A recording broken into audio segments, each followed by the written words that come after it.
I wasn't recording. Chicky, what am I gonna do?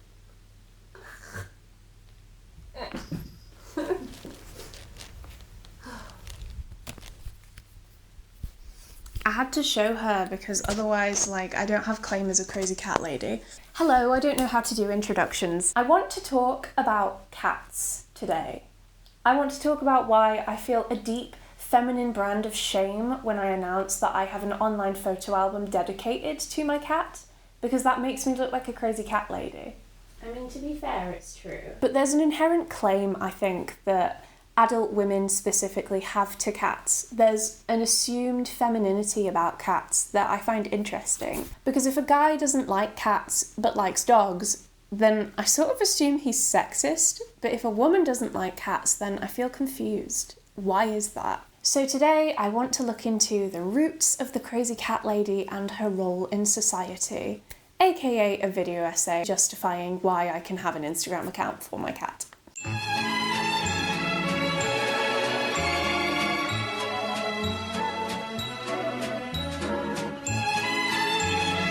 I want to go back about 2,000 years to ancient Egypt and to arguably the most famous female leader of known history, Cleopatra. One of the reasons Cleopatra was so significant is because she was the first member of the Ptolemaic dynasty to adopt the Egyptian culture that she was ruling over. And I'm mentioning Cleopatra because the culture that she adopted were very famously obsessed with cats. Historians have even gone so far as to describe Cleopatra as cat-like, not only comparing her beauty, wit and charm to that of a cat, but also describing her as a mother cat in the way that she watched over her people and her land. Egypt had their heads on straight because they valued cats as such sacredly significant animals that they were even mummified when they died.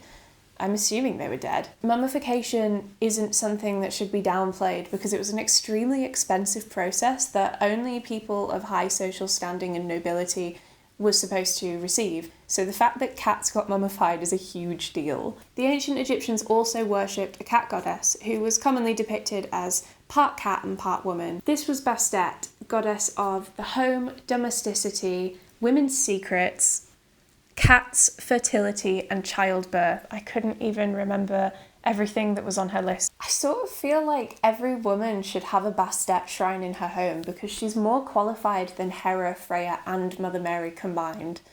And I'm just sort of covered because I have an ambiguous cat shrine in my house. But what I find funny is that when cats are linked in with spirituality, they're very often associated with female deities. Freya in Norse mythology was the goddess of sorcery as well as fertility, and her associated animal was the cat. So far we have Bastet, domestic and fertile cat goddess, and Freya, magic and fertile cat goddess. In many parts of Northern Europe, cats were linked with witchcraft independently from Freya, famously with black cats for good luck and protection, but again with fertility and its inherent femininity. And at least in Nordic cultures, they were always associated with the protection of those in need. So we've built these pillars of domesticity, protection and fertility, which are all really great motherly traits. In contrast from Greek mythology, we've got Hecate, who was the goddess of death and witchcraft, and she also had a cat.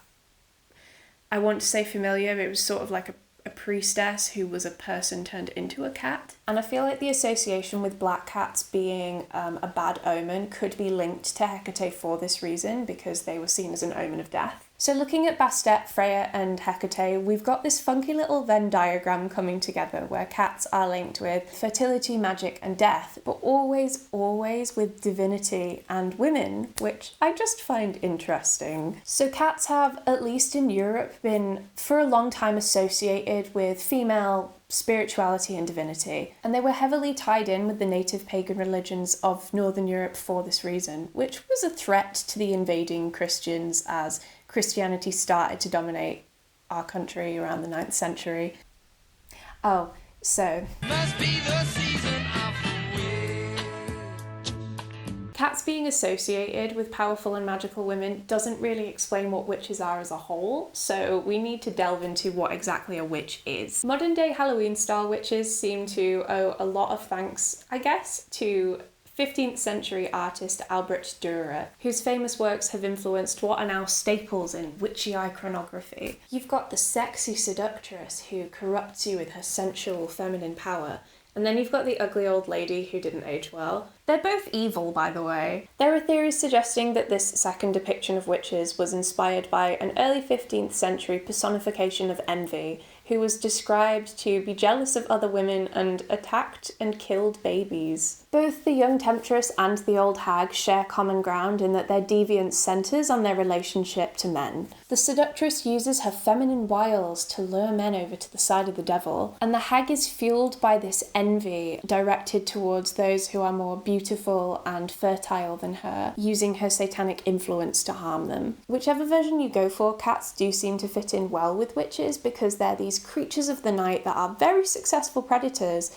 all bundled up into this deceptively small, soft package. So small and soft that cats do in some ways psychologically resemble human babies, with their large eyes and shrill voices and their willingness to be dependent on humans. Even their meows are a sort of siren song. I don't know if you know this, but cats sort of developed meowing as a way to communicate with humans because adult cats don't communicate through meowing to each other, but because meowing resembles the sound of a human baby psychologically, cats meow because they know that it's an easier way to manipulate us to do things for them, which is why your cat screams at you when they're hungry. But yeah, I do think cats slot in with our two definitions of witches really well, because on the one hand you have the witch that resembles the cat. Both are dangerous but beautiful creatures that use their appearance to lure their victims in to do their bidding. And on the other hand, you have what could potentially work as a symbiotic relationship. Because you have this hag who is a worthless, childless hermit, and then she's got this creepy little adopted, lizard-eyed changeling baby. They're both hateful depictions of women regardless, but I didn't realise until researching for this video that they would have come from the same place, just because the sexy seductress archetype reminds me too much of Pandora. Pandora in Greek mythology was designed as a sort of punishment for mankind for discovering fire. She was described as a beautiful evil whose kind, women, were meant to slip into the households of men and torment them by being female, which honestly doesn't sound that different from the description of the sexy witch archetype at all to me. But then it's also funny that black cats and women both have bad reputation origin stories that came from Greece. Like, is misogyny from Greece? Did the Greeks do this? Which brings us to part 3. I can't give you anything but love, baby. That's the only thing I've plenty of, baby. Bringing Up Baby is one of the first Hollywood depictions of feminine domesticity and independence blending into one product. While Baby the Leopard is framed as a potential danger and a great deal of trouble for our leads, he also exemplifies the power that our romantic lead Susan holds in the story. She's wealthy, high class and assertive, but overall extremely and unapologetically effeminate. I need to add as well that Susan completely dominates our main lead, David, by being the one to romantically pursue him, which I think is quite a rare trope by Hollywood standards anyway, let alone the fact that she succeeds at the end. I know that I'm going to marry him. He doesn't know it, but I am. While the movie isn't trying to say anything about sexism or the rights of animals or women, Baby does parallel Susan in this story, because he holds power despite his position as a beautiful ornament in a society that prioritizes the enjoyment of him over his own freedom and autonomy. I guess you could say Bringing Up Baby is a start for the emancipation of women's perceived dependence on men and how it's depicted in Hollywood. Oh my goodness. Susan's out trying to catch the wrong leopard. Oh, poor darling Susan. She's in danger and she's helpless without me. Hey. Oh, what's the matter with you? Now, come on. You don't want to walk on drag you.